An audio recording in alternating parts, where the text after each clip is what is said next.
Amy here on Midday Motivation. So we're going to talk about the grieving process in relationships. I know that a couple days ago we did my new normal or a new normal, and we did talk about the grieving process, but we really focused on that grieving process with the loss of a loved one. And I just want to kind of point out the differences with the grieving process and the ending of a relationship, right? Or a fallout with a family member, or the ending of or a bad breakup. Because it is really important that you understand that you go through the same process. It just hits different. It hits way different when it's the ending of a relationship, right? So let's think about this. It is more painful because the person is still alive. Okay, and so you see them move on, and let's be honest, with social media, you're seeing it in real time. You're kind of looking, and you can stalk what they're doing on their, on social media or through social media, and that actually hurts in a way that death doesn't, right? Because the person is very much alive. They're just not a part of your life, and that's really hard. And like I said, it hits different. The other thing is, there could be a ton of unanswered questions when a relationship ends, right? Depending on how the relationship ended, you might not have gotten closure, right? So there's all these questions like, why did this happen? Why are we no longer together? It could have just ended abruptly, or, the person, maybe there's just no communication, or it just ends unfairly. Okay, so that's another thing to keep in mind and understand that it hits different. And so here's the deal. You will go through the grieving process, right? So the first thing that you'll go through, and let me be quite clear with this, you need to allow yourself to go through the grieving process, and you need to feel all these feels. Hollywood makes many movies, as you guys know, with the main character that a relationship ends, and, next scene we see them at the bar, and that's how they're handling it, and then they just get into another relationship. That doesn't help anything. That's just you getting into another relationship with all your baggage, and you just avoiding, the breakup and dealing with it and trying to fill a void in your life. And you're better than that. Okay? You're a lot better than that. So we're going to use healthy outlets, and I'm not saying that you're not going to have baggage when you get into your next relationship. And I'm not saying don't get into another relationship. Absolutely, I want you to. I just want you to take time for you and work on yourself and limit that baggage that you go into that next relationship with. Okay, so just a little food for thought there. So you will go through the grieving process if you allow yourself to go through the grieving process. And of course, that first stage is bargaining. And you'll say to yourself, this can't be happening. And a lot of times with a relationship ending, like I said, you're going to check socials. And you're going to see what that person's doing or what's going on, or you're going to be waiting for that text, right? Like, oh, this isn't really happening. You're waiting for that text or for that phone call or for the person to show up. So you'll kind of go through that a little bit. Then you'll get angry, right? Like, why did this happen? And why didn't this person fight for me? You might think that. Or maybe you're mad at yourself and you think to yourself, how did I allow this to go on for as long as it went on? Okay. And then, of course, bargaining comes in. If only I had done this, right? If I just reach out and tell this person that I'll be different, right? I'm going to do everything differently. Whatever ended this relationship, I'm going to do everything differently, and I'll be better, and I'll be what this person wants me to be. Okay. And then, of course, depression hits it, and it is a heavy wave of emotions when a relationship ends, right? And, you overthink, you have lonely nights. You might even bring up old wounds, right? And then you start thinking, oh my gosh, I'm so unlovable. No one will ever love me again. Why do all my relationships keep ending? Like, I'm just an unlovable person. I'll never find love again, right? Or, I always pick the wrong people. I have the worst taste in, guys, or the worst taste in girls, whatever it is, right? You start to think to yourself, I just picked the worst person, right? Or the worst people, and you're sad, and this is tough. And again, it hits different because the person is very much alive. And so that's really, really tough. Okay. And then you get to acceptance, right? And you start to understand, this is my new normal. This is my life without this person.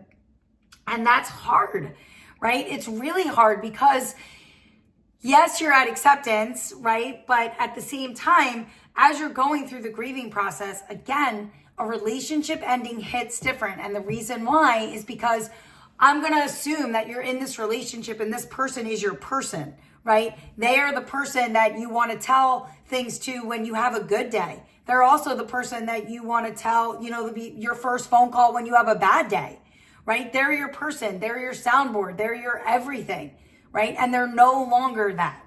And that is really hard. And it is almost like the person has died, right? Because they are no longer in your life the way that they were in your life. Okay. And so that's why I say to you, relationships ending hit different. It's tough. It's hard. It's hard to get through this stuff, but you have to get through this process and you have to get through acceptance.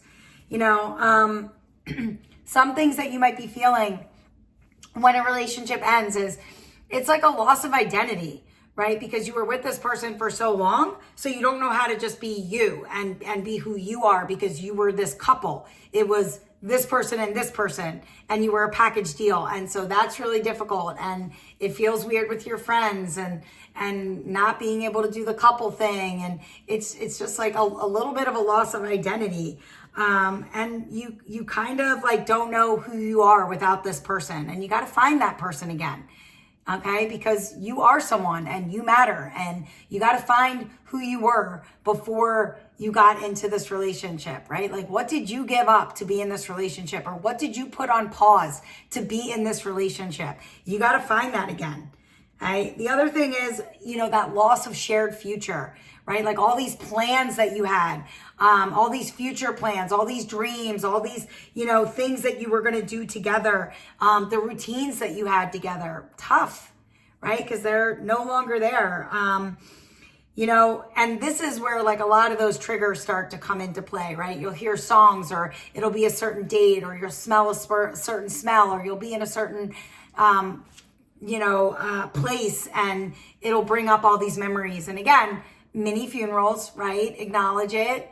This person is no longer in my life, and this is hard, and it's been tough to get through this breakup, but like you just need to be aware of that, and you need to keep pushing through and keep going. A lot of times we glorify relationships when we're done with a relationship, when it's over. We glorify what the relationship was. We make that other person seem so much better than they ever were. We forget about all the things that actually happened in the relationship. We only remember the good things. We seem to forget about the bad things, right? Limit contact in the beginning. I think that's the best thing you can do for yourself, right? You need a little space. It's too hard if you're the one that's really grieving the relationship. It's just too hard to see that person. You're just going to reopen the wounds, and you need time to heal and work on you. And so space is good, right? I do believe that. And again, because it's not a death, you have to create your own closure, right? In death, we have a funeral or we have a celebration of life. But in a breakup, there's really no, type of formal closure. So like you've got to create your own type of closure to move on and get past this person. So I don't know, some ideas, write a letter. Obviously don't send it. You can, burn some of your old notes, some of your memories. You can rearrange your space. These are just some ideas of some things that you can do. And forgive yourself, right? Like forgive yourself, right? Or maybe even, if you were the one that really messed up in the relationship, or maybe forgive the other person. That's not required, but it is freeing to kind of let it all go. So you can just kind of forgive that person to not hold on to the toxicity or the negative feelings if there were negative feelings. But I'm really going to ask you to deal with the breakup. I want you to deal with it. And by dealing with it, I want you to journal. I want you to reflect and keep it real. Think about, what did I learn from this relationship? Who was I in this relationship? What did I sacrifice in this relationship? What didn't I give in this relationship? Like really have an honest self-reflection of who you were in the relationship and what part did you play.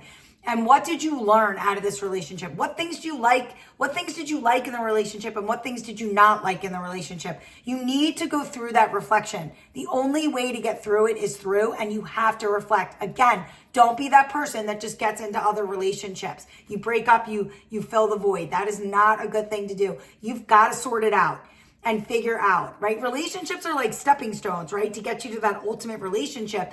And it's about learning and growing and understanding who you are, right? And what you want out of a relationship. And I want you to process it, talk it out, right? Don't suppress it all. Talk it out to people. Lean on people. Don't have that, I call it the shower mentality, where people just are like, I'm not going to deal with this. I'm going to get in the shower and I'm going to wash it all, I'm going to wash it all away and it's going to go down the drain. And when it goes down that drain, I'm done with it. I'm never thinking about it again.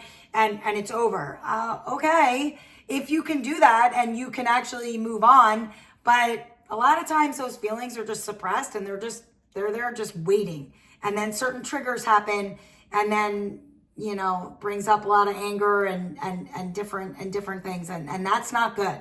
So I want you to really deal with your issues, right? I want you to process them. I want you to journal. I want you to take your time and focus on you. Find yourself. A lot of people get lost in relationships. So I want you to find yourself again, right? Allow yourself to come back better, be a better version of yourself. Right? What did you learn in this relationship? What did you like about you in the relationship? What did you like about, the person you became? Who did you become? Is that the person you want to be? Right? And I want you to go back and think about, what did I give up to be in this relationship? Or what did I put, or press pause on? And maybe I need to go back to that, because I do want to achieve those goals and I do want to be that person. So lots to think about, but you have to allow yourself to reflect, right? And don't quickly get into the next relationship. Allow yourself to reflect before you get into another relationship with all your baggage. Limit the baggage, okay? You will grieve. Go through the grieving process, right? Go through it. Let yourself take your time. Go through it. Work on you before you jump into the next relationship. Again, it hits different, right? A breakup, it just hits different. I'll see you tomorrow for a little bit more Midday.